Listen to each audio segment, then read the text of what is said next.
listen to the Gospel of Jesus Christ according to St. Luke, the 15th chapter.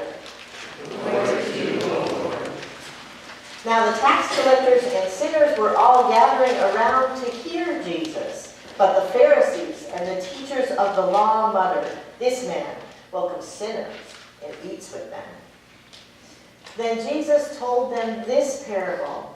There was a man who had 2 sons. The younger one said to his father, "Father, give me my share of the estate." So he divided his property between them. Not long after that, the younger son got together all he had, set off for a distant country, and there squandered his wealth in wild living. After he had spent everything, there was a severe famine in that whole country, and he began to be in need. So he went and hired himself out to a citizen of that country who sent him to his fields to feed pigs.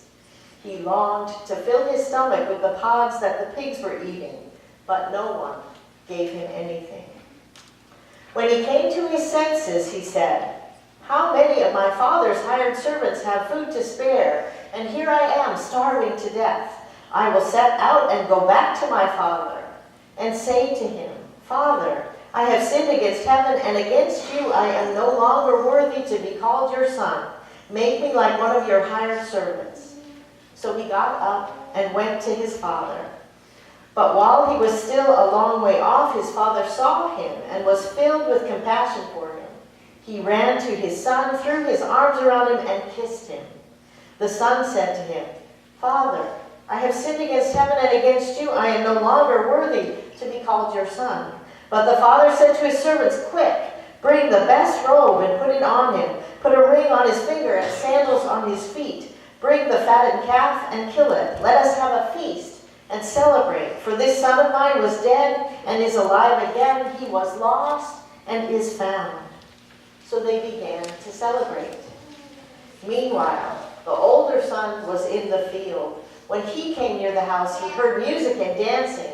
So he called one of the servants and asked him what was going on. 'Your brother has come,' he replied, 'and your father has killed the fattened calf because he has him back, safe and sound.' The older brother became angry and refused to go in. So his father went out and pleaded with him. But he answered his father, 'Look, all these years I've been slaving for you and never disobeyed your orders. Yet you never gave me even a young goat so I could celebrate with my friends.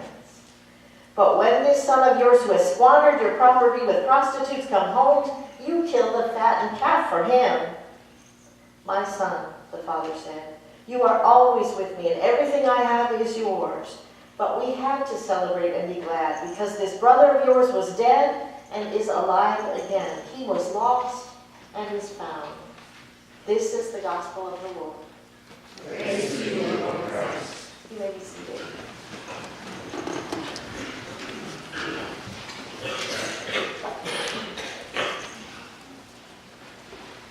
Well, this week it struck me that the parable that we just heard from Luke's Gospel should come with a warning label.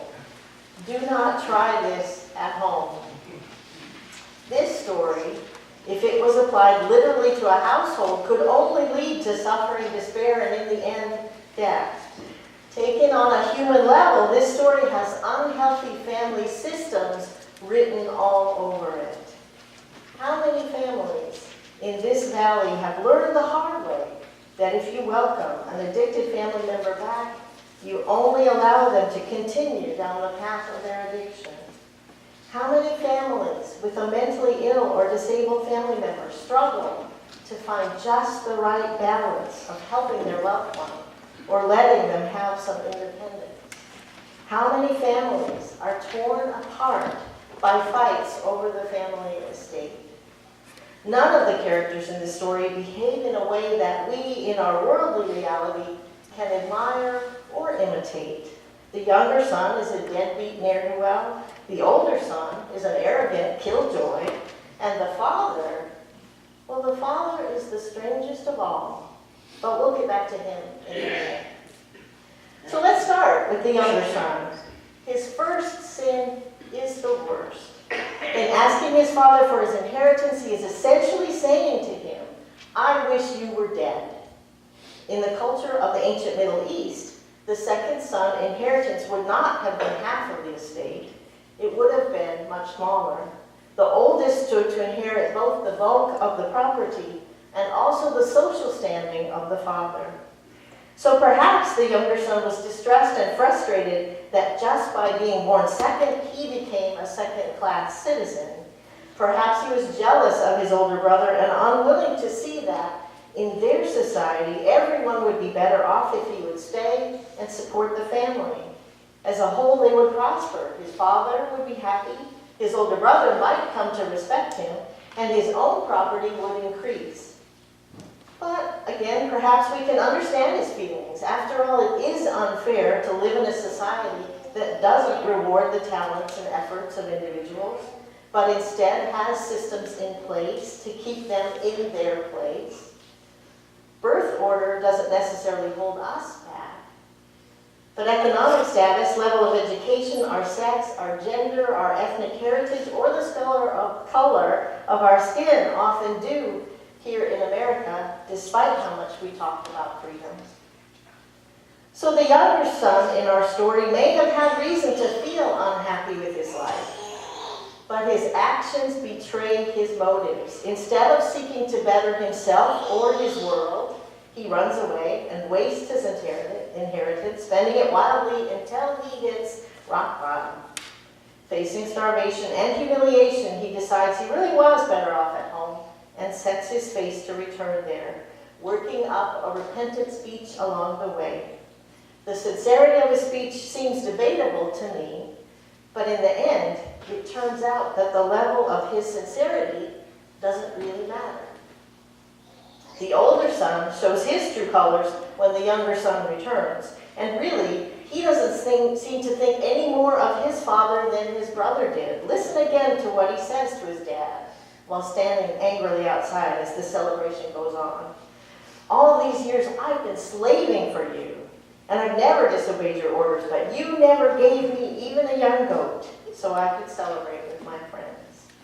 The older son, the privileged one, the one who will inherit everything, thinks his father is a slave driver and a skinflint. And he can't see that all he has been working for will be to his own benefit. We don't know if he even ever asked his father for a young goat, or if he just assumed that the answer would be no.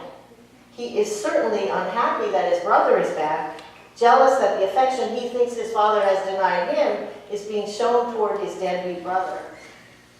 He seems to see his father in his own image.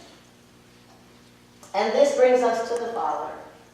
One might wonder what sort of father he was to end up with two such unpleasant sons. And he certainly does not behave like a wealthy landowner of his day should behave. This man would have been, as the owner of fields and fatted calves and young goats and rings and sandals, one of the richest of the rich, an aristocrat among aristocrats. A respectable man would have had his servants would never have run out and hugged a dirty, disreputable, smelling son. A respectable man would have had his servants bring his disgraceful offering in through the back door and clean him up before he so much as admitted him into his presence. And a respectable man would never have admitted into his presence the son who had wished him dead and squandered his wealth.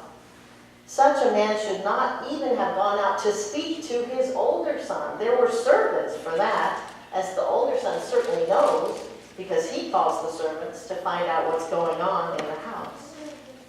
This father is really strange. He seems to have no self-respect. He doesn't care about his own honor. He doesn't care about what his neighbors and his servants are going to think of him. He doesn't even seem to care about his property. He gives it away pretty freely.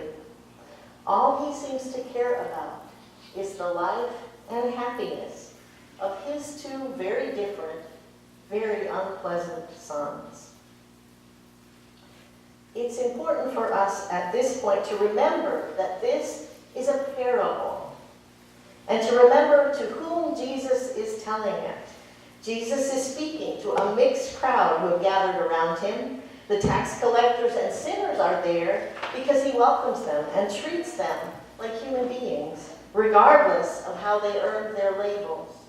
The Pharisees and the teachers of the law are there, those with Jewish heritage, looking sideways at this man who welcomes those whom society has already written off.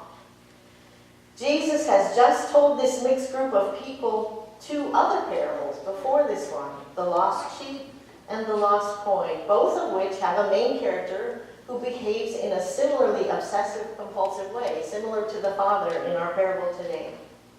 Basically, it's the same story told 3 times, and basically it involves God and the various people gathered around Jesus, and of course, us. The taxes and collectors and sinners are represented in some way by the lost sheep, the lost coin, and the wastrel younger brother. The Pharisees and teachers of the law are in some way the sheep who never left the pen, the coins that stayed in the woman's purse, and the Scrooge-like older brother. The shepherd, the widow, and the father tell us something about our God, a God who will do outlandish things to find all of us and bring us back from death into life, a God who rejoices greatly when we are all safely home. This is, I think, as scandalous to us as it was to the people of Jesus' time. Those of us who understand ourselves to be the modern equivalent of tax collectors and sinners can barely believe that God could possibly care about us. Those of us who see ourselves as decently righteous, even while knowing that we've made a mistake or two, think that God should certainly not care about them, should only care about us. Many of us think that we are already doomed to hell, and many of us think that others certainly deserve to go there. But God cares for none of this. Like the shepherd searching for his lost sheep, like the woman overturning her whole house to find the lost coin, like the father defying all common sense and social norms to show how deeply he loves both his sons, God becomes a human being, walks with us, teaches us, dies for us, rises from the grave to show that God's love is unstoppable. In the words of St. Paul, God's love bears all things, believes all things, hopes all things, endures all things. God's love never fails. God isn't influenced by what we think of each other, and God doesn't really care what we think God should be like.